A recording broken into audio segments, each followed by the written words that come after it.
ಎಲ್ಲರಿಗೂ ಬೆಳಗಿನ ಶುಭೋದಯವನ್ನು ತಿಳಿಸ್ತಾ ಇಂದು ನಮ್ಮ ಶಾಲೆಯಲ್ಲಿ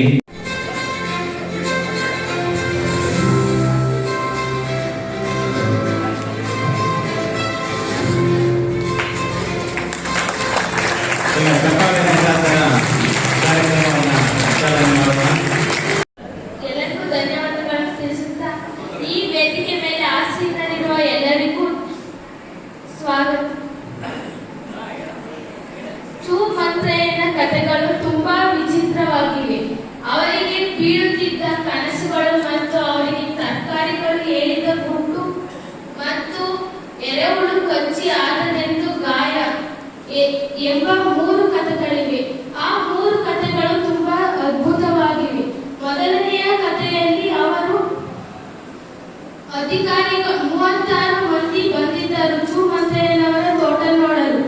ಅವರು ಸುಮಂತ್ರಯ್ಯನವರ ತೋಟವನ್ನು ನೋಡಿ ಅವರು ಅದೇ ರೀತಿಯ ತೋಟಗಾರಿಕೆಯನ್ನು ಕಲಿಯಲು ಒಬ್ಬರ ಮೇಲೆ ಒಬ್ಬರು ಬಿದ್ದು ಪ್ರಶ್ನೆಗಳನ್ನು ಕೇಳುತ್ತಿದ್ದರು.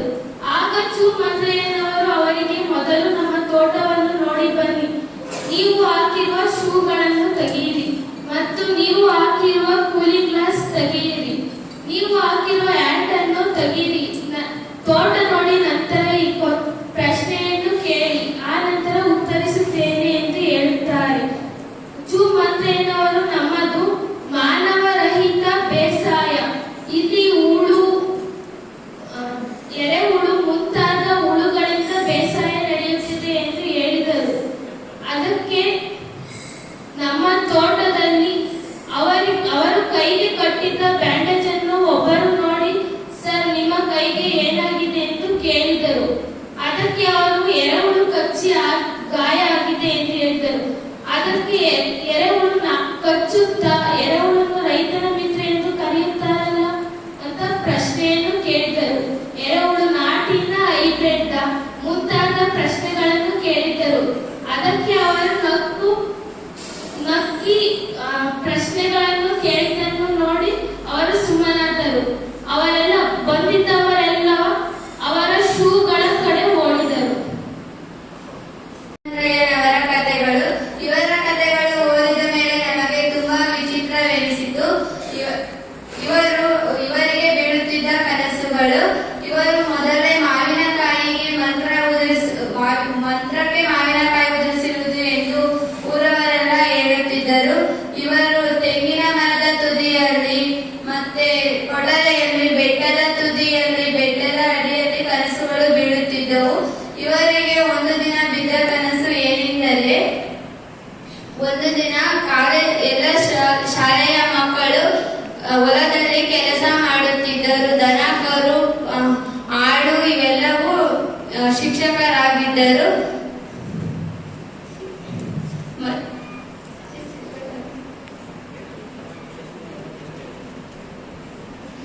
ಈ ರೀತಿ ಅವರಿಗೆ ಕನಸುಗಳು ಬೀಳುತ್ತಿದ್ದವು. ಹಾಗೆ ಮತ್ತು ಕಾಲೇಜಿನ ವಿದ್ಯಾರ್ಥಿಗಳು ಏನು ಮಾಡುತ್ತಿದ್ದರು ಎಂದು ಕನಸು ಬೀಳುವಷ್ಟರಲ್ಲಿ ಅವರಿಗೆ ಎಚ್ಚರಿಕೆ ಆಯಿತು. ಇನ್ನೊಂದು ಕನಸು ಏನೆಂದರೆ, ಅವರು ತೆಂಗಿನ ಮರದ ಕೊಠಡಿಯಲ್ಲಿ ನಿದ್ದೆ ಮಾಡುತ್ತಿರುವಾಗ ಅವರ ತೆಂಗಿನ ತೋಟದಲ್ಲಿರುವ ತೆಂಗಿನ ಮರಗಳು ಎದ್ದು ಅಡಕೆ ಮರಗಳು ತೆಂಗಿನ ಮರಗಳು ಎದ್ದು ಓಡಾಡುತ್ತಿದ್ದವು ಎಂದು ಕನಸು ಬಿದ್ದಿತು. ಆಗ ಅವರು ಎದ್ದು ನೋಡಿದರೆ ಅವರ ತೋಟದ ತೆಂಗಿನ ಮರಗಳು ಅಲ್ಲೇ ಇದ್ದವು. ಬೇರೆಯವರ ತೋಟದ ತೆಂಗಿನ ಮರಗಳು ಓಡಾಡುತ್ತಿದ್ದಾವೆ. ಎಲ್ಲಿಗೆ ಹೋಗುತ್ತಿದ್ದೀರಾ ಎಂದು ಕೇಳಿದಾಗ ನಾವು ಎಲ್ಲಿಂದ ಬಂದಿದ್ದೀವೋ ಅಲ್ಲಿಗೆ ಹೋಗ್ತಾ ಇದ್ದೀವಿ ಅಂತ ಹೇಳಿದರು. ಈ ರೀತಿ ಸುಮಂತ್ರಯ್ಯನವರ ಕಥೆಗಳು ವಿಚಿತ್ರವಾಗಿದೆ ಎಂದು ಹೇಳಬಹುದು. ಸುಮಂತ್ರಯ್ಯನ ಕಥೆಯಲ್ಲಿ ಮೊದಲನೆಯದು ಎರೆಹುಳು ಕಚ್ಚಿ ಆಗದೆಂದು ಹೇಳಿದ ಗಾಯ. ಸುಮಂತ್ರಯ್ಯನ ಕಥೆಯಲ್ಲಿ ಸುಮಂತ್ರಯ್ಯನವರಿಗೆ ಒಳಗೊಳ್ಳುವುದು ಆಗುತ್ತಿರಲಿಲ್ಲ. ಯಾರಾದರೂ ತೆಗಳಿದರೆ ಸುಮ್ಮನಿರುತ್ತಿರಲಿಲ್ಲ. ಪಾಳೆಗಾರ ಅವರು ಅವರ ಬಗ್ಗೆ ಪತ್ರಿಕೆಯಲ್ಲಿ ತರಾಟೆ ಮಾಡಿದಾಗ ಅವರ ಮಾತನ್ನು ಬಂದ್ ಮಾಡಿದರು. ಅಂದಿನ ಅಪರೂಪದ ಮಳೆ ಬಂದು ತೋಟವೆಲ್ಲ ಮೆತ್ತಗಾಗಿ ಹಸಿರೆಲೆಗಳು ಉದುರಿದ್ದವು. ಎಲೆಗಳು ಭೂಮಿಗೆ ಉದುರಿದ್ದವು. ಕೃಷಿ ಸಂಘದ 36 ಜನ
ಎಷ್ಟಂದ್ರೆ ಮಳೆ ಬಂದಾದ್ಮೇಲೆ ಅಲ್ಲಿ ಗಿಡಗಳು ಬೆಳ್ಕೊಂಡಾದ್ಮೇಲೆ ಜನಗಳು ಬಂದು ಅದನ್ನ ತಪ್ಪಲಿ ಗಿಡಗಳು ಅಂತ ತಿಳ್ಕೊಂಡು ಜನಗಳೆಲ್ಲ ಸಂಕೋಚದಿಂದಲೇ ಅದರ ಕಾಯಿಗಳನ್ನೆಲ್ಲ ಕಿತ್ಕೊಂಡು ತಗೊಂಡು ತಿಂತಿದ್ರು. ಆದ್ರೆ ಯಾರು ಅದನ್ನ ಬೀಜ ಮಾಡಿ ಮತ್ತೆ ಅವ್ರ ತೋಟದಲ್ಲಿ ಬೆಳ್ಕೊಂತಿರ್ಲಿಲ್ಲ. ಅದರಿಂದಾಗಿ ಚೂಮಂತ್ರಿಯವರು ಬೇಜಾರಾಗ್ತಿತ್ತು. ಈ ಚೂಮಂತ್ರಿಯವರು ಆಮೇಲೆ ಚೂಮಂತ್ರಿಯವರು ಬೆಳೀತಿದ್ದ ಅವ್ರ ತೋಟದಲ್ಲಿ ಬೆಳೀತಿದ್ದ ಇಲ್ಲಿ ದವಸ ಧಾನ್ಯಗಳಲ್ಲಿ ಎಲ್ಲ ಜನಗಳು ತರಕಾರಿ ಬೀಜಗಳು ಬೆಳೀತಿದ್ರು. ಆ ಜನಗಳೆಲ್ಲ ನಿಮ್ಮ ತೋಟದಲ್ಲಿ ಹೇಗೆ ಈ ತರ ಸಮೃದ್ಧಿಯಾಗಿ ಬರುತ್ತೆ ಅಂತ ಕೇಳಿದಾಗ ಇವರು ನಮ್ಮ ತೋಟದಲ್ಲಿ ಗಿಡಗಳೆಲ್ಲ ಏನ್ ಬೇಕು ಅವನ್ನೇ ಕೇಳ್ತವೆ, ಅವ್ರಿಗೆ ಏನ್ ಬೇಕು ಅವ್ನು ಕೇಳ್ತವೆ. ತರಕಾರಿ ಗಿಡಗಳು ಒಟ್ಟಾಸ್ತಾರೆ, ಗೊಬ್ಬರ ಕೇಳ್ತವೆ, ಬಯಸ್ತಾರೆ, ನೀರು ಕೇಳ್ತವೆ, ಬುಡಕ್ಕೆ ಬಿಸಿಲಾದಾಗ ನೆರಳು ಕೇಳ್ತವೆ, ಈ ತರ ಹೇಳಿದ್ರು. ಮತ್ತೆ ಅದರಲ್ಲೂ ಬಳ್ಳಿಗಳು ಜಾಸ್ತಿ ಅವರಿಗೆ ತೊಂದರೆ ಮಾಡ್ತಿದ್ವಂತೆ. ಬಳ್ಳಿ ಅವರೆಕಾಯಿ, ತುಪ್ಪಿರೆ ಈ ತರ ಗಿಡಗಳು ಜಾಸ್ತಿ ತೊಂದರೆ ಮಾಡ್ತಿದ್ವು. ಇಷ್ಟು ಹೇಳ್ತಾ ನಾನು ಮಾತು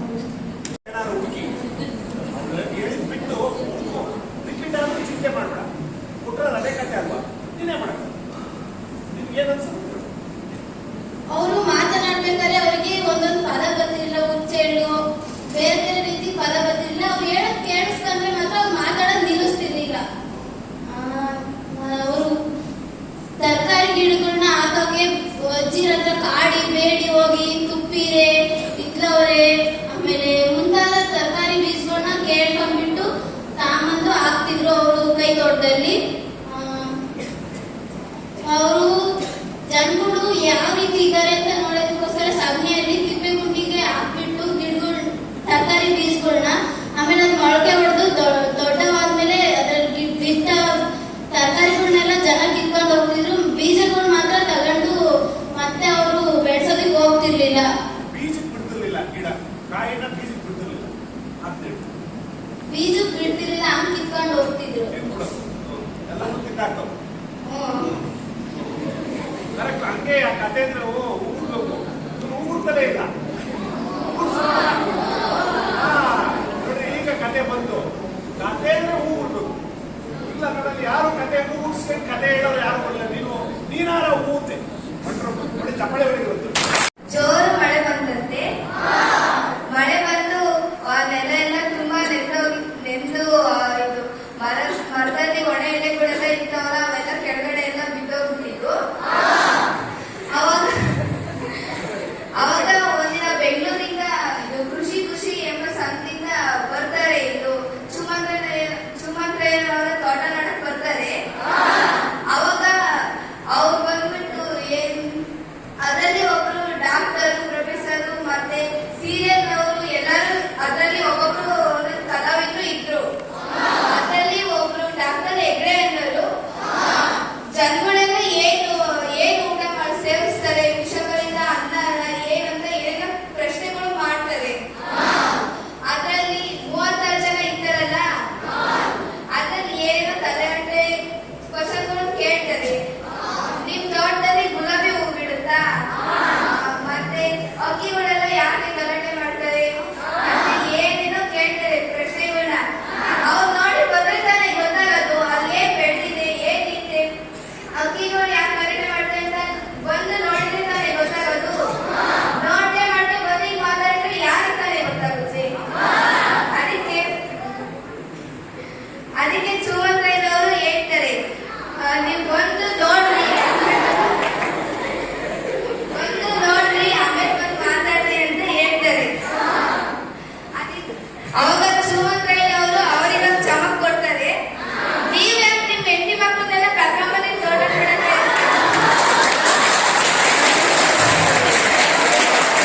ಅವಾಗ ಯಾರು ಕ್ವಶನ್ ಮಾಡಲ್ಲ, ಸುಮ್ನೆ ಆಗ್ತಾರೆ. ಅದಕ್ಕೆ ಯಾರು ಆನ್ಸರ್ ಮಾಡಲ್ಲ. ಆಮೇಲೆ ಬಂದು ಚುಮಂತ್ರಯ್ಯನವರು ಹೇಳ್ತಾರೆ, ನೀವು ಶೂ ಹಾಕೊಂಡಿದ್ದೀರಲ್ಲ, ಶೂ ಬಿಟ್ಟು ನೀವು ತಲೆಗೆ ಒಂದ್ ಸ್ವಲ್ಪ ಗಾಳಿ ಆಡಿ, ಅದೇ ನಂಗೆ ಯಾವಾಗಲೂ ಕ್ಯಾಪ್ ಹಾಕೊಂಡಿದ್ದೀರ ಸ್ವಲ್ಪ ತೆಗೀರಿ ಅಂತ ಅವ್ರಿಗೆ ಹೇಳ್ತಾರೆ. ಅವ್ರು ಹೇಳ್ದಂಗೆ ಇವರೆಲ್ಲ ಕ್ಯಾಪ್ ಎಲ್ಲ ತೆಗೆದ್ಬಿಟ್ಟು ಬರ್ತಾರೆ. ಬಂದು ಅದೇ ತರ ಎಲ್ಲ ತೋಟ ಎಲ್ಲ ನೋಡ್ತಾರೆ. ನೋಡ್ಬಿಟ್ಟು ಎಲ್ಲ ಇದೇನು ಎಲ್ಲ ಕೇಳ್ತಾರೆ ತೋಟದಲ್ಲಿ ಏನೇನಂತ. ಅವರು ತೋಟದ ಸುಮತ್ರಯ್ಯನವರು ಯಾವ ತರ ಬೇಸಾಯ ಏನೇ ಮಾಡ್ತಿದ್ರು ಏನೋ ಚಟುವಟಿಕೆಗಳನ್ನೆಲ್ಲ ಇವರು ತಿಳ್ಕೋಬೇಕು, ಬೇಕಾ ಅದೊಂದು ಮ್ಯಾಜಿಕ್ ತಿಳ್ಕೋಬೇಕು ಅನ್ಕೊಂಡಿರ್ತಾರೆ. ಅದೇ ತಿಳ್ಕೊಳಕ್ಕಾಗುತ್ತೆ. ಈಗ ಬಂದ ತಕ್ಷಣ ನಾನು ಈಗ ಒಂದೇ ಸತಿ ಎಲ್ಲ ಓದ್ಬಿಡ್ಬೇಕು, ಎಲ್ಲ ನಾನು ಒಂದೇ ಸತಿ ರ್ಯಾಂಕ್ ಲಿಸ್ಟಿಗೆ ಬರ್ಬೇಕು ಅಂದ್ರೆ ಆಗುತ್ತಾ? ಆಗಲ್ಲ ತಾನೆ. ಹಾಗೆ ದಿನ ಬಂದು ಎಲ್ಲ ಪ್ರತಿಯೊಂದು ಕೆಲಸಗಳನ್ನೆಲ್ಲ ಮಾಡಿ ಆಮೇಲೆ ಅದೊಂದು ಮಟ್ಟಕ್ಕೆ ಹೋಗುತ್ತೆ. ಏನೋ ಕೆಲಸ ಮಾಡ್ಬೇಕು ಅನ್ನೋ ಸಹ ನಾವು ಪ್ರಯತ್ನ ಯಾವತ್ತಿಂದಲೂ ಮಾಡಿದ್ರೆ ಅದೊಂದಲ್ಲ ಒಂದ್ ದಿವಸ ನಮ್ಮ ಗುರಿಗೆ ನಾವು ತಲುಪ್ತೀವಿ. ಹಂಗೆ ಈ ಸಿಟಿ ಜನಗಳು ಇದ್ರಲ್ಲ, ಒಂದ್ ದಿವಸ ಬಂದು ಬೇಸಾಯ ಅದನ್ನೆಲ್ಲ ಬಂದ್ ಮಾಡಿ ನೋಡಿ ಹೊಲದಲ್ಲಿ ಬಂದ್ ಮಾಡಿದ್ರೆ ಗೊತ್ತಾಗದು. ಅವ್ರು ಅದು ಬಿಟ್ಟು ಒಂದೇ ಸತಿ ಬಂದು ನಾವು ಬ್ಯಾಗಿಗೆ ಕಲ್ಕೊತೀವಿ ಅಂದ್ರೆ ಆಗುತ್ತಾ? ಹಾಗೆ ಆಗ ಸುಮಂತ್ರಯ್ಯನವರು ಎಲ್ಲ ಹೇಳ್ತಾರೆ ಏನೇನಂತ. ಎಂಜಾಯ್ ಮಾಡೋದಿಲ್ಲ, ಫೋನ್ ಇಟ್ಕೊಂಡಿದ್ದೆ. ಸುಮಂತ್ರಯ್ಯನವರು ಅವಾಗ ಹೇಳ್ತಾರೆ ಏನೇನಂತ. ಫೋನ್ ಮಾಡೋದು ಯಾವಾಗ ಮಾಡಿದಾಗುತ್ತೆ, ಬೇಕಿದ್ರೆ ಯಾರು ಫೋನ್ ಮಾಡಬೇಡಿ ದಯವಿಟ್ಟು ಪ್ಲೀಸ್. ಆಗ ಸುಮಂತ್ರಯ್ಯನವರು ಹೇಳ್ತಾರೆ ಏನೇ ಮಾಡ್ಬೇಕು ಅಂತ. ಆಮೇಲೆ ಅಲ್ಲಿ ಯಾಕೆ ಕೈಗೆ ಬ್ಯಾಂಡೇಜ್ ಕಟ್ಕೊಂಡಿದ್ದೀರಾ ಅಂತ ಕೇಳ್ತಾರೆ. ಅವ್ರು ಸುಮಂತ್ರಯ್ಯನವರು ಇವ್ರಿಗೆ ಏನಾದ್ರು ಒಂದು ಸಮಸ್ಯೆ ಮಾಡ್ಬೇಕಲ್ಲ, ಇಷ್ಟು ಮೂರ್ತಿದ್ದಾರೆ, ಒಂದ್ ಸ್ವಲ್ಪ ಏನೇನು ಹೋಗಿ ಆ ತೋಟದಲ್ಲಿ ಕಿಗಳು ಯಾಕೆ ಗಲಾಟೆ ಮಾಡ್ತೇವೆ ಅಂತ ಕೇಳ್ತಾರೆ.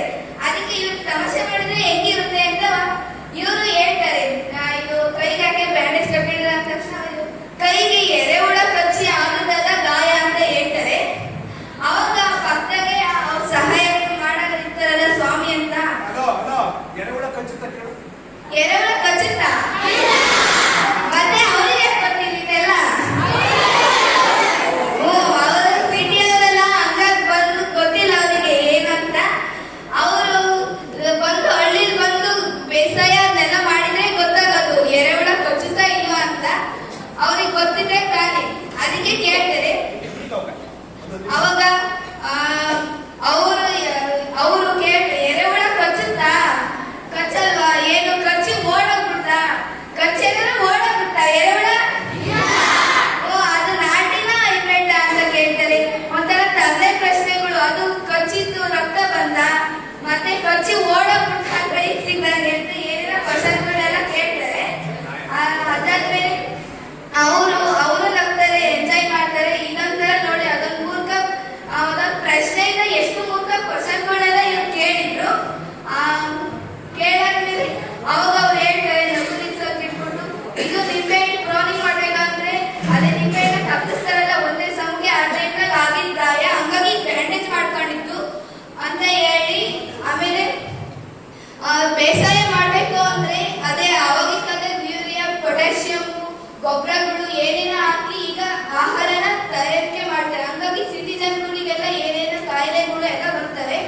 ಅದೇ ನಮ್ಮ ಹಳ್ಳಿಯಲ್ಲಿ ನಾವು ಜನಗಳು ಉಳುಮೆ ಮಾಡೋದಲ್ಲ, ಈ ಗೆದ್ದೊಳಗಳು, ಗೊದ್ದ ಮತ್ತೆ ಇನ್ನು ಮುಂತಾದ ಕೀಟಗಳು, ಎರೆಹುಳಗಳು ಎಲ್ಲ ಉಳುಮೆ ಮಾಡೋದು. ಹಂಗಾಗಿ ನಮ್ದು ಏನಂದ್ರೆ ಒಂಥರ ಪ್ಯೂರ್ ಆಹಾರ ಇದ್ದಂಗೆ ಅಂತ ಅವರು ಇದ್ರಲ್ಲಿ ತಿಳಿಸ್ತಾರೆ. ನಾನ್ ತಿಳ್ಕೊಂಡಿದ್ದೇನು ಅಂದ್ರೆ ಸಿಟಿಯಿಂದ ಬಂದು ಒಂದು ಸತಿ ನಾವು ಹಂಗ್ ತಿಳ್ಕೋಬೇಕು ಹಿಂಗ್ ತಿಳ್ಕೋಬೇಕು ಅಂದ್ರೆ ಏನು ಆಗಲ್ಲ. ಬಂದು ನಾವು ಮಾಡಿ ಕಷ್ಟಪಟ್ಟೇನೆ ಸಿಗೋದು ಅಂತ ಹೇಳ್ತೇವೆ. ನನ್ನದು 2 ಮಾತುಗಳು.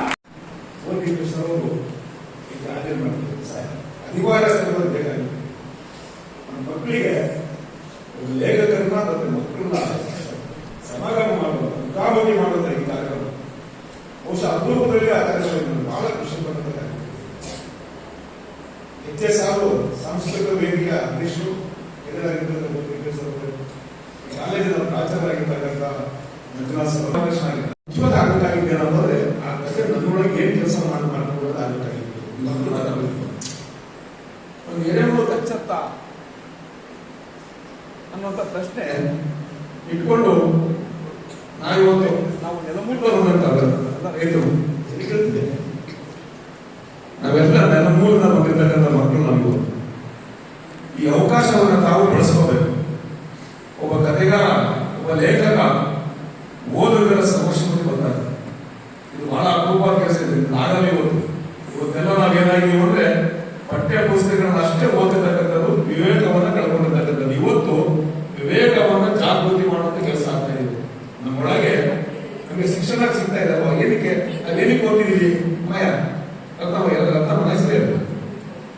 ನಿನ್ನ ಹೆಸರು? ಚೈತ್ರ. ಏನಕ್ಕೆ ಗೊತ್ತಿದೆ ನೀವು ಸ್ಕೂಲಿಗೆ ಸೇರಿ ನೋಡಿದ್ರೆ? ಏನಕ್ಕೆ ಗೊತ್ತಿರಲಿಲ್ಲ? ಎಕ್ಸಾಮ್ ಬರೀಕೆ ಪಾಸ್ ಆಗಿರೋದು ಆಗ್ತಾನೆ. ಬೇರೆ ಏನಾದ್ರು ಇದೆಯಾ? ಇಲ್ಲಿಗೆ ಬಂದ ನಾವು ಎಕ್ಸಾಮ್ ಬರೀಬೇಕು, ಎಕ್ಸಾಮ್ ಬರೀಬೇಕು, ಪಾಸ್ ಆಗಬೇಕು ಅನ್ನೋದಕ್ಕೆ ಅಷ್ಟಿಗೆ ನಾವು ಬಂದಿದ್ದಲ್ಲ. ಮೂಲಭೂತವಾಗಿ ನಮಗೆ ವಿವೇಕ ಜಾಗೃತಿ ಆಗಬೇಕಾಗಿತ್ತು. ಅಂತರೀಕ್ಷದಿಂದ ಹೊರತು ಶಾಸ್ತ್ರತರದಿಂದ ಮಂಕುತಿಮ್ಮ ಅಂತ ನಮ್ಮ ಒಳಗೆ ನಾವು ಹೊರಡುವಂತ ಕೆಲಸಗಳು ಆಗಬೇಕಾಗಿತ್ತು. ಆಗತ್ತೆ ಕೂಡ. ಯಾವಾಗ ಆಗತ್ತೆ ಅಂತಂದ್ರೆ ಇಂಥ ಕಾರ್ಯಕ್ರಮಗಳು ನಿರಂತರವಾಗಿ ನಡೆದರೆ ಮಾತ್ರ, ಅಪರೂಪಕ್ಕಾದ್ರೂ ನಡೆದರೆ ಮಾತ್ರ. ಇವತ್ತು ಈ ಕಾರ್ಯಕ್ರಮ ಬಹಳ ಅರ್ಥಪೂರ್ಣವಾದಂತಹ ಕಾರ್ಯಕ್ರಮ ಇವತ್ತು ನಡೀತಾ ಇದೆ. ಇದರ ಸಂಪೂರ್ಣವಾದಂತ ಸ್ವಾದವನ್ನ ಅನುಭವಿಸಬೇಕು. ಜೊತೆಗೆ ಲೇಖಕರು ಬಂದಾಗ ನೀವೆಲ್ಲ ಪ್ರಶ್ನೆಗಳು ಕೇಳ್ಕೋಬೇಕು. ಬರವಣಿಗೆ ಇರಲ್ಲ, ಸುಮ್ಮನೆ ನಮ್ಮ ಆಂತರಿಕ್ಷದ ಬರ್ತಕ್ಕಂಥದ್ದು. ನಾನು ಯಾರು ಅಂತ ನನಗೆ ಏನು ಅಂತ ಗೊತ್ತಾದ್ರೆ ಮಾತ್ರ ಬರವಣಿಗೆ ಬರುವಂಥದ್ದು. ಹಾಗಾಗಿ ಚಿತ್ತದೊಳಗೆ ಬೆಳೆದರೆ ತರದ ಪುಷ್ಪ. ನಮ್ಮ ಚಿತ್ತದೊಳಗೆ ಏನ್ ಬೆಳೆಯುತ್ತಲ್ಲ ಅರಿವು, ಅದು ತರದ ಪುಷ್ಪ ಆಗಬೇಕು ಅಂತ ಮಾತನ್ನ ಹೇಳಿ ಬಹಳ ಅಪೂರ್ವಕ ನನ್ನ ಕರೆಸಿ ನಾನು ಬಂದು ಭಾಗವಹಿಸಿದ್ದಕ್ಕೆ ಸಂತೋಷ ಆಗ್ತಿದೆ. 1 ಗಂಟೆಗೆ ನಮ್ಮ ಬೇಡ, ಆಮೇಲೆ ನೋಡು. 1 ಗಂಟೆಗೆ ಕಾರ್ಯಕ್ರಮ ಮುಗಿಬೇಕಾಯ್ತು. 1 ಗಂಟೆ 3 ನಿಮಿಷ. ಈಗ ನನ್ನ ಟೈಮ್ ಆಗೋಗಿ ಬಹಳ ದೊಡ್ಡವರೆಲ್ಲ ಮಾತಾಡೋದು, ದೊಡ್ಡವರು ಅಂತ ಕರೆಯುವಂತವರು ಮಾತಾಡೋದು, ದೊಡ್ಡ ಲೇಖಕರುಗಳೆಲ್ಲ ಮಾತಾಡೋದು. ಇಷ್ಟು ಚೆನ್ನಾಗಿ ಮಾತಾಡಿದ ಇದನ್ನ ನಾನು ಇದೇ ಮೊದಲು ಅಸಲಿಯಾಗಿ ಅದೇನಿದೆಯೋ ಅದರ ನಾಡಿ ಪಿಡಿತವನ್ನ, ಆ ಪುಸ್ತಕದ ನಾಡಿ ಪಿಡಿತವನ್ನ ಕಿರಣ್ ಹಿಡಿದು ಮಾತಾಡಿದ ಅವರೆಲ್ಲರಿಗೂ ನಾನು ವೇದಿಕೆಯಲ್ಲಿರುವ ಎಲ್ಲರಿಗೂ ಮತ್ತೊಮ್ಮೆ ನಾನು ನಮಸ್ಕಾರ ಹೇಳೋದು ಇಷ್ಟ.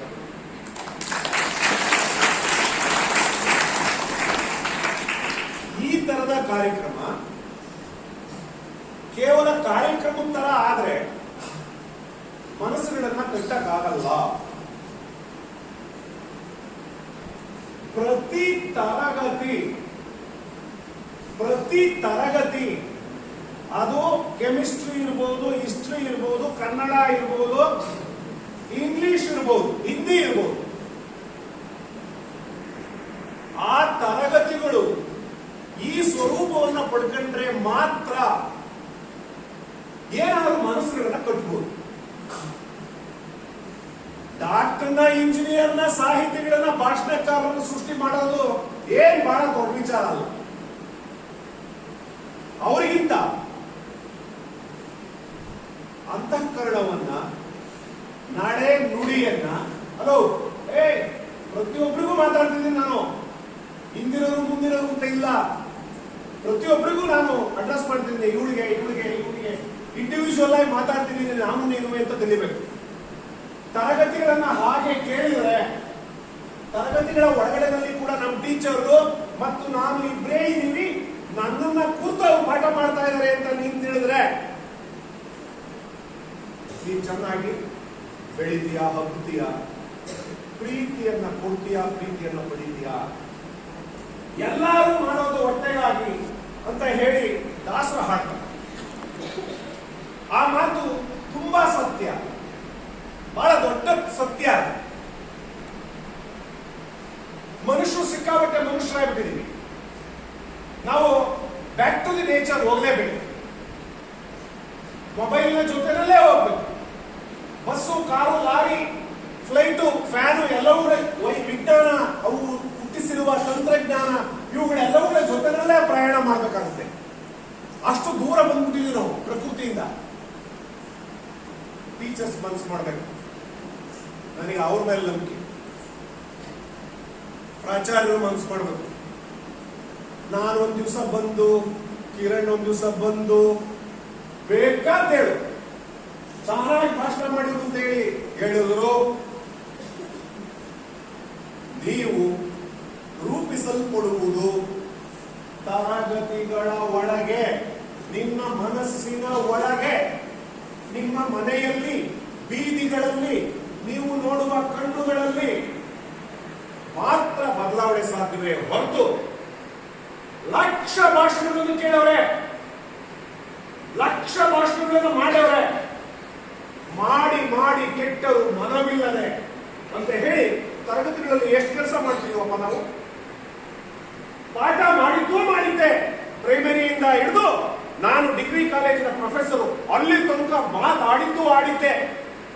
ಡಿಗ್ರಿಯಿಂದ ಈಚೆ ಕಡೆಗೆ ಹೋಗುವಾಗ ಒಂದು ವಾಕ್ಯ ಕನ್ನಡದಲ್ಲಿ ಬರೆಯಕ್ ಬರಲ್ಲ, ಒಂದು ವಾಕ್ಯ ಇಂಗ್ಲಿಷ್ ಅಲ್ಲಿ ಬರೆಯಕ್ ಬರಲ್ಲ.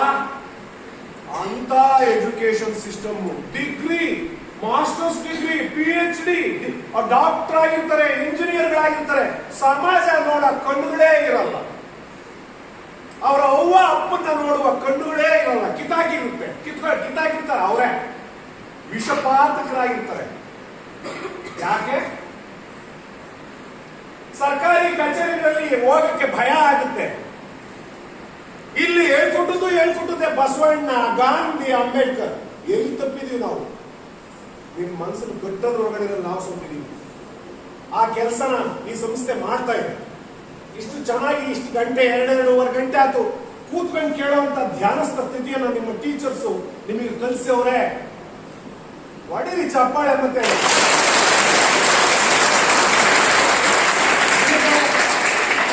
ನಾನು ಇಲ್ಲಿ ಮಾತಾಡೋ ಮಾತುಗಳ ಬಗ್ಗೆ ನನಗೆ ಹೆಚ್ಚಿಗೆ ಪ್ರೇಮ ಇಲ್ಲ. ಟೀಚರ್ ಶುಡ್ ಟೇಕ್ ಇನಿಷಿಯೇಟಿವ್, ಮಾತಾಡಿಸ್ಬೇಕು. ಪಾರ್ಟಿಸಿಪೇಟರಿ ಮೆಥಡ್ ಮೂಲಕ ಪ್ರೀತಿ ಮಾಡಬೇಕು. ನಮ್ಮ ಮಕ್ಕಳು ಅಂತ ಹೇಳಿ ಪ್ರೀತಿ ಮಾಡಬೇಕು. ಫಸ್ಟ್ ಕೆಲಸ. ನಾನು ನನ್ನ ಮನೆಗೆ ಹೇಳ್ತಿದ್ದೆ, ಕಂದ ನಾನು ನಿನಗೆ ಏನು ಹೇಳ್ಕೊಡಕ್ಕಾಗಲ್ಲ, ನನ್ನ ಪುಸ್ತಕಗಳಿದಾವೆ, ನಾನು ನಿಮ್ಮ ಜೊತೆ ಮಾತಾಡ್ತೀನಿ, ಪ್ರೀತಿ ಕೊಡ್ತೀನಿ, ಅದ್ರ ಮೂಲಕ ನೀವು ಬೆಳಿಬೇಕು. ಸ್ಕೂಲಲ್ಲಿ ಮತ್ತೊಂದು ಬೆಳಿಬೇಕು. ಯಾಕೆಂದ್ರೆ ನನ್ನ ಮಕ್ಕಳು ಡಿಗ್ರಿ ಕಾಲೇಜಿನಲ್ಲಿ ಆಸೆಯಿಂದ ಬರ್ತಾರೆ, ಏನಾದ್ರು ಬದುಕನ್ನು ಕಟ್ಟಬೇಕು ಅಂತೀವಿ. ಅವ್ರನ್ನ ಕಟ್ಟಬೇಕು ನಾವು. ನನಗಿನ್ ಬೇರೆ ಏನೂ ಇಲ್ಲ. ನನಗೆ ಕೆಲಸ. ಸಮಾಜ ನನ್ನನ್ನು ಸಾಕ್ತಾ ಇದೆ. ಈ ಅಂಗಿ, ಈ ಲುಂಗಿ ಏನೇನಿದೆ ಎಲ್ಲ ಸಮಾಜದ್ದು ಅದು ನಮ್ಮನ್ನು ಸಾಕ್ತಾ ಇದೆ. ಒಂದೊಂದು ರಾಗಿ ಕಾಳು, ಒಂದೊಂದು ಜೋಳದ ಕಾಳುಗಳನ್ನ ಕೂಡಿಸಿ ನನಗೆ ಸಂಬಳ ಕೊಡ್ತಾ ಇದೆ. ನಾನು ಆ ಮಕ್ಕಳ ಜೊತೆನಲ್ಲಿ ಹೆಚ್ಚು ನಾನು ಒಡನಾಟ. ದಯವಿಟ್ಟು ಕ್ಷಮಿಸು. ಅವಳು ಏನು ಕೇಳಲೇ ಇಲ್ಲ. ಅವಳು ಪಾಡಿಗಳು ಓದ್ಕೊಂಡು ಹೇಳೋ ಒಂದು ಅವಳಿಗೆ ಬದುಕನ್ನ ಕಟ್ಕೇಳು. ನಾನು ಹೇಳೋದೇನು ಅಂದ್ರೆ, ಮಕ್ಕಳೇ, ನೀವು ಡೆಫಿನೆಟ್ ಆಗಿ ಸಮುದಾಯದ ಮುಖ್ಯ ಭಾಗ ಆಗ್ತೀರ. ಸಮುದಾಯದಲ್ಲಿ ಏನೇನೋ ಹೋಗ್ತೀರ ಕೆಲಸ. ಹೋದ ಮೇಲೆ ನಮ್ಮ ಸಮಾಜದ ಕಡೆಗಿನ ಕಣ್ಣುಗಳನ್ನ, ಹೊಸ ಕಣ್ಣುಗಳನ್ನ ಧರಿಸ್ಬೇಕು. ನೀವು ಹೊಸ ಕಣ್ಣುಗಳನ್ನ ಧರಿಸೋದಕ್ಕೆ ಪುಸ್ತಕಗಳು, ಸಮುದಾಯ ಏನು ಕೆಲಸಗಳಾಗ್ತಾ ಇದ್ದಾವೆ, ಗಿಡ, ಮರ, ಪ್ರಾಣಿ, ಪಕ್ಷಿ, ಇನ್ಕ್ಲೂಡಿಂಗ್ ಚುಮಂತ್ರಯ್ಯ ವ್ಯಕ್ತಿ ಅಲ್ಲ, ಚುಮಂತ್ರಯ್ಯ ನಾನಲ್ಲ. ಚುಮಂತ್ರಯ್ಯ ಒಂದು ಪ್ರೀತಿ ತತ್ವ. ಅಪ್ಪ ಮಣ್ಣಿಂದ ಅನ್ನ ತೆಗಿತಾರೆ, ಮಣ್ಣನ್ನಾಗಿ ಮಾಡಿ ಪರಿವರ್ತನೆ ಮಾಡ್ತಾರೆ. ಆ ದುಡಿಯುವ ವರ್ಗಗಳು ಈ ಸುತ್ತ ಹೊಲ, ಗದ್ದೆ, ತೋಟಗಳಲ್ಲಿ ದುಡಿತಾ ಇದ್ದಾರೆ. ಅವ್ರನ್ನ ನೀವು ಮನುಷ್ಯರು ಅಂತ ನೋಡ್ರಪ್ಪ. ನಮ್ಮ ಪ್ರೊಫೆಸರ್ ಗಿರಿ, ಡಾಕ್ಟರ್ ಗಿರಿ, ಇಂಜಿನಿಯರ್ ಗಿರಿ ಇಲ್ದಲೇ ಇದ್ರೆ ಲೋಕ ನಡೆಯುತ್ತೆ. ಅನ್ನ ಇಲ್ದಲೇ ಇದ್ರೆ ನಡೆಯಲ್ಲ. ಅವರು ಇಂಪಾರ್ಟೆಂಟ್ ಅಂತ ಹೇಳಿ ನಿಮ್ಮ ಮನಸ್ಸಿನೊಳಗಡೆ ಹಾಕೊಳ್ಳಿ, ಅಷ್ಟು ಸಾಕು. ಅವ್ರ ಪರವಾಗಿ ನೀವು ಕೆಲಸ ಮಾಡಕ್ ಶುರು ಮಾಡ್ತೀರಾ, ಅವ್ರ ಪರವಾಗಿ ಹಾಡು ಬರೀತೀರಾ, ಅವ್ರ ಪರವಾಗಿ ನೀವು ಇಂಜೆಕ್ಷನ್ ಕೊಡ್ತೀರಾ. ಅವ್ರು ಬಂದ್ರೆ, ಆಫೀಸಿಗೆ ಬಂದ್ರೆ ಅವ್ರನ್ನ ಮನುಷ್ಯರು ಅಂತ ಹೇಳಿ ಕೂತ್ಕೊಳ್ಳವ್ವ ಅಂತ ಹೇಳಿ ಅಂತೀರಾ. ಈಗ ಮನುಷ್ಯರ ಗುಣ ಬದಲಾಗಿದೆ. ಏನೇ ಬಸವಣ್ಣ, ಏನೇ ಗಾಂಧಿ ವಿಫಲರಾಗ್ತಾ ಇದ್ದಾರೆ. ಅವ್ರು ವಿಫಲರು ಆಗ್ಬಾರ್ದು. ಅವ್ರ ವ್ಯಕ್ತಿಗಳಲ್ಲ, ಅವರು ಸಮಾಜ ಎಲ್ಲ ಸೇರಿಸಿಕೊಂಡು ಕಟ್ಕೊಂಡ್ರ ಅಂತ ಪ್ರೀತಿ ಅದು. ಅವ್ರನ್ನ ನಾವು ಧ್ಯಾನ ಮಾಡೋಣ. ಓದೋದ್ರಿಂದ ಅವರೆಲ್ಲ ನಿಮ್ ಫ್ರೆಂಡ್ಸ್ ಆಗ್ತಾರೆ. ನೀವು ಸಂತೋಷವಾಗಿರ್ಬೋದು. ಯಾರಿಗೆ ಏನಾಗುತ್ತೋ ಗೊತ್ತಿಲ್ಲ ರೀ, ನೀನ್ ಸಂತೋಷವಾಗಿರ್ಬೋದು. ನನಗೆ 62 ವರ್ಷ. ನಾನು ಇನ್ನು ಪುಟಾಣಿ ಇವಳು ನೋಡಿದ್ರೆ ಇವಳೇ ನನಗಿಂತ ದೊಡ್ಡಳು ಅಂತ ಹೇಳಿ ಅನ್ಸುತ್ತೆ. ಇವಳು ನೋಡಿದ್ರೆ ನನಗಿಂತ ಇವಳೇ ಕಣಪ್ಪ, ಇವಳು ನೋಡಿದ್ರೆ ಇವನೇ ನನಗೆ ಶಕ್ತಿಶಾಲಿಯಾಗಿರೋ ಕಾಣ್ತಾನೆ, ಇವನೇ ನಮ್ ದೊಡ್ಡರು ಅಂತ ಅನ್ಸುತ್ತೆ. ಯಾಕೆ ಅಂದ್ರೆ ನಾನಿನ್ನೂ ನಿಮ್ ಜೊತೆಲಿದ್ದೀನಿ, ನಿಮ್ಮ ಹತ್ರ ಕಲಿಯೋದಿದೆ. ಈ ಭಾವನೆಯನ್ನು ಇಟ್ಕೊಂಡು ಚುಮಂತ್ರಯ್ಯನನ್ನ ಓದಿದ್ದೀರಾ, ತುಂಬಾ ಚೆನ್ನಾಗಿ ಹೇಳಿದ್ದೀರಾ. ಒಬ್ರು ಇಬ್ರು ಹೇಳೋದ್ರ ಮೂಲಕ ಆಗಲ್ಲ ಈ ಕೆಲಸ. ಆ ಕೆಲಸವನ್ನ ಬೇರೆ ಬೇರೆಯ ಮೂಲಗಳು ಬೇಕಾದಷ್ಟು ಪಟ್ಟಿಯೇ ಇದೆ. ಆ ಪಟ್ಟಿಯ ಮೂಲಕ ನಿಮ್ಗೆ ಒಂದ್ಸಲ ಎದ್ದು ಕೂತ್ಕೊಂಡು ಮಣ್ಣು ಹಿಡ್ಕೊಂಡು ಕೂತ್ಕೊಂಡು ಬಂದ ತಕ್ಷಣ ಮಾಡ್ಬೇಕು ಅಂತಿದ್ದೆ ಅಂತ. Okay, thank you. ಇದನ್ನ ಪಠ್ಯ ಪುಸ್ತಕಗಳ ಮೂಲಕ ಟೀಚರ್ಸ್ ಮಾಡಬಹುದು. 2 ನಿಮಿಷದ ನಾಟಕಗಳನ್ನ ನೀವು ಕಲಿಸಬಹುದು. ಮಧ್ಯದಲ್ಲಿ ಒಂದು ಚಿಕ್ಕ ಹಾಡನ್ನ ಅವ್ರಿಗೆ ಹೇಳ್ಕೊಡ್ಬೋದು. ಮಧ್ಯದಲ್ಲಿ ಒಂದು ಕಥೆಯನ್ನ ಹೇಳ್ಕೊಡ್ಬೋದು. ಏನು ಕಷ್ಟ ಇಲ್ಲ. ಹೆಂಗಾಗೋದು ಎಷ್ಟು ನಿಮಿಷ ನಿಮ್ದು? 45 ಮಿನಿಟ್ಸ್. 40 ಮಿನಿಟ್ಸ್ ನಿಮಗೆ ಸಾಕಾಗಲ್ಲ ಅವಾಗ ಪಠ್ಯದ ಜೊತೆನಲ್ಲಿ. ಯಾಕೆಂದ್ರೆ ಪಠ್ಯವೂ ಸಾಹಿತ್ಯವೇ. ಪಠ್ಯ ಬಿಟ್ಟು ಓದಿ ಅಂತೀವಿ. ಖಂಡಿತ ಓದ್ಬೇಕು ನಿಜ. ಆದ್ರೆ ಪಠ್ಯವನ್ನು ನೀವು ಹೆಂಗ್ ಪಾಠ ಮಾಡ್ಬೇಕು ಅಂತ ನೀವು ಹೇಳ್ಕೊಟ್ಬಿಟ್ರೆ ಅಥವಾ ಅದನ್ನ ಕಾರ್ಯರೂಪಕ್ಕೆ ತಂದ್ರೆ ನೀವೇ ultimate. Teachers are the ultimate goal. ಆದ್ರಿಂದ ಅವ್ರನ್ನ ಪ್ರೀತಿ ಮಾಡಿ, ಅವ್ರಿಗೆ ಖಾಲಿ ಬೀಳಿ. ನಾನು ಯಾರಿಗೂ ಖಾಲಿ ಬೀಳಿ ಅಂತ ಹೇಳಲ್ಲ. ಅಂದ್ರೆ ಆ ಮನಸ್ಸನ್ನು ತಂದ್ಕೊಳ್ಳಿ. ಆ ಮನಸ್ಸು ನಿಮಗೆ ಬಂದಿದೆ. ನಂದು ಇದ್ದದ್ದು ಫಸ್ಟ್ ಹಾಡಿನ ಮೂಲಕ ನಾನು ಶುರು ಮಾಡಬೇಕು ಅಂತ ಅಂದ್ಕೊಂಡೆ. ಈಗ ಆ ಚೂಮಂತ್ರಯ ನಿಮ್ಮ ಮನಸ್ಸುಗಳ ಒಳಗಡೆನಲ್ಲಿ ಪಕ್ಷಿಯಾಗಿ, ಗಿಡ ಮರವಾಗಿ, ಒಳ್ಳೆಯ ಮನುಷ್ಯರಾಗಿ ಅದರೊಳಗಡೆನಲ್ಲಿ ಬೆಳಿಬೇಕು ಅನ್ನೋ ಉದ್ದೇಶದಿಂದ ನಾನು ಬರೆದಿದ್ದೀನಿ. ಅದು ನನ್ನ ಬರವಣಿಗೆ ಅಲ್ಲ, ನಾನು ಬರೆದದ್ದಲ್ಲ, ಅವುಗಳೇ ಬರೆಸಿಕೊಂಡದ್ದು. ಆ ಬರಹಗಳನ್ನ ನಾನು ಉದ್ದೇಶ ಕಷ್ಟಪಟ್ಟು ಬರಲಿಲ್ಲ. ನನ್ನ ಅವ್ವ, ನನ್ನ ಅಪ್ಪ, ನನ್ನ ಊರಿನ ಕೆಲಸ ಮಾಡುವ ಜನ, ಮಣ್ಣು ಮುಟ್ಟಿ ಬಂದಿದ್ದೀನಿ ನಾನೀಗ. ಮಣ್ಣಿನ ಒಂದು ಕೈ ಮಣ್ಣಲ್ಲಿ ಇರಲೇಬೇಕು. ಆದ್ರಿಂದ ನಿಮ್ಮ ತಂದೆ ತಾಯಿಗಳ ಬಗ್ಗೆ ಗೌರವ ಇರಲಿ. ಮಣ್ಣು ಮುಟ್ಟಿಕೊಂಡು ಬದುಕನ್ನು ನಡೆಸ್ತಾ ಇರುವ, ಬೆವರನ್ನ ಸುರಿಸ್ತಾ ಇರುವ ಅವರ ಬಗ್ಗೆ ಗೌರವ ಇರಲಿ. ಅದು ನನ್ನ ಆಶಯ. ಮಾತಾಡ್ತಾ ಹೋಗ್ಬೋದು. ಕೊನೆ ಇಲ್ಲ, ಮೊದಲಿಲ್ಲ, ಹೆಣೆಯುತ್ತಿದೆ ಜೇಡ ಬಲಯ, ಉರಿಯುವ ವಲಯ ಮೇಲೆ ಬಲಯ. ಇವ್ರು ಹೇಳಿರೋದನ್ನೇ ನೀವು ಬ್ಯೂಟಿಫುಲ್ ಆಗಿ ಹೇಳಿರು. ನಮ್ಮ ಪ್ರಿನ್ಸಿಪಾಲ್ರು ಮತ್ತೆ ಇತರ ಗೆಳೆಯರು ಬಹಳ ಸಂತೋಷ ಆಯಿತು. ಸಾಕು ಮಾತು, ಎಷ್ಟು ಬೇಕಾದ್ರೂ ನಾವು ಮಾತಾಡಬಹುದು. ಮಕ್ಕಳ ಮಧ್ಯದಲ್ಲಿ ಈ ತರದ ಕಾರ್ಯಕ್ರಮವನ್ನು ರೂಪಿಸಿದ್ದಾರೆ. ಇದಿನ್ನೂ ಕ್ಲುಪ್ತವಾಗ್ತದೆ. ಇದನ್ನು ಮ್ಯಾರಥಾನ್ ಹಾಕೂಡುದು. ಮ್ಯಾರಥಾನ್ ಹಾಕ್ಬಾರ್ದು. ಮ್ಯಾರಥಾನ್ ಆದ್ರೆ ಇವ್ರೇನು ಬಿಟ್ಟು ಸಿಕ್ಕಿಲ್ಲ ನಮಗೆ ಮಕ್ಕಳು ಬಿಟ್ಟು ಸಿಕ್ಕಿಲ್ಲ. ಅವ್ರನ್ನ ಹಾಕಿ ಚರ್ಚೆಗೆ ನಮ್ಗೆ ಯಾವ ಹಕ್ಕು ಇಲ್ಲ. ಅದರಿಂದ ಕ್ಲುಪ್ತ ಕಾಲದ ಒಳಗಡೆಯಲ್ಲಿ ಅದನ್ನ ಮುಗಿಸ್ಬೇಕು. ಟೈಮನ್ನು ಅವ್ರಿಗೆ ಇಷ್ಟೊತ್ತಿಗೆ ಮುಗಿಸ್ತೀವಿ ಅಂತ ಅವ್ರು ಹೇಳ್ಬೇಕು. ಅವ್ರಿಗೆ ಇಷ್ಟೊತ್ತಿಗೆ ಮುಗಿಸ್ತೀವಿ, ಇಲ್ಲಿ ಸ್ಟಾರ್ಟ್ ಆಗುತ್ತೆ, ಇಷ್ಟು ಮುಗಿಯುತ್ತೆ. ನೀವು ಹೇಳ್ಬಿಟ್ರಿ ಬಿಡಿ, ನನ್ಗೆ ಹೇಳಿರಿ. ಬಟ್ ಹುಡುಗರಿಗೆ ಅದು ಗೊತ್ತಿರ್ಬೇಕು, ಮಕ್ಕಳಿಗೆ ಗೊತ್ತಿರ್ಬೇಕು. ಅದ್ರ ಹಿನ್ನೆಲೆ ಎಲ್ಲರಿಗೂ ಟೈಮ್ ಹಂಚಿ. ಕರೆಯೋದು ಏನು ದೊಡ್ಡ ವಿಚಾರ ಅಲ್ಲ. ಟೈಮನ್ನು ಕರೆಕ್ಟಾಗಿ ಹಂಚುವಂಥದ್ದು ಆಗಬೇಕು. ಕಾರ್ಯಕ್ರಮವನ್ನು ರೂಪಿಸುವಾಗ ನಿರ್ವಹಣೆ ಮಾಡೋರು ಅತಿ ಕಡಿಮೆ ಮಾತಾಡೋದು. ನಾನೇನ್ ಹೇಳಿದೆ ಅನ್ನೋದನ್ನ ಒಂದೇ ಮಾತಲ್ಲಿ ಹೇಳಿ ಜಯಂತು. ಈಗ ಒಂದು ಹಾಡು ಹೇಳ್ಬೋದಾ? ಎತ್ತಿದ್ಮೇಲೆ ಹೇಳ್ತೀರಾ?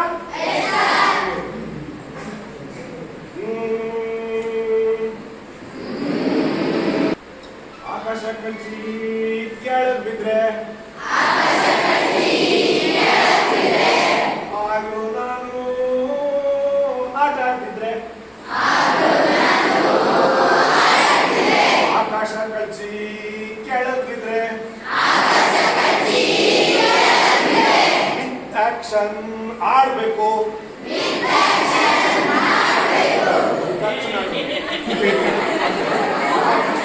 ಆಕಾಶ ಕಳಿಸಿ ಕೆಳಗ್ ಬಿದ್ರೆ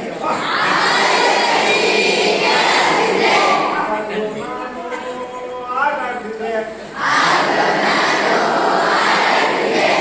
ಬಿಟ್ಟಿದ್ದಾವೆ ನೆಲದಲ್ಲ,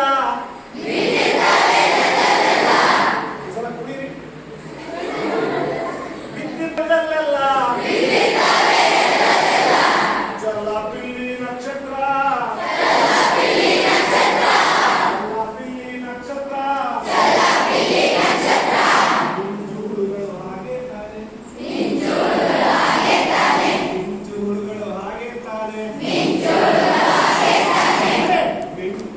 ಮಿಂಚುಗಳು ಹಾಗೆ ತಾನೆ, ಮಿಂಚುಗಳು ಹಾಗೆ ತಾನೆ, ಮಿಂಚುಗಳು ಹಾಗೆ ತಾನೆ, ಮಿಂಚುಗಳು ಹಾಗೆ ತಾನೆ. ಓಡಿ ಹೋಗಿ ಹಿಡಿತೇನೆ, ಓಡಿ ಹೋಗಿ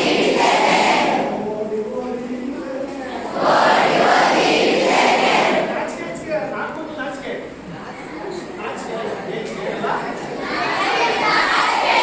ನಾಯಿಗಿರಿಂದ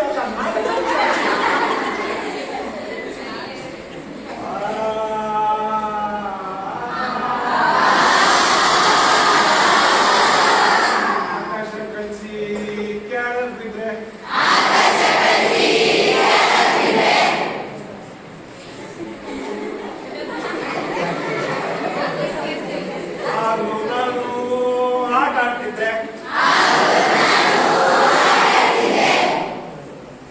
ಚಂದದ ಚೆಂಡಿನ ಹಾಗೆ ಚಂದ್ರ ಚಂದದ ಚೆಂಡಿನ ಹಾಗೆ ಚಂದ್ರ ಚಂದದ ಚೆಂಡಿನ ಹಾಗೆ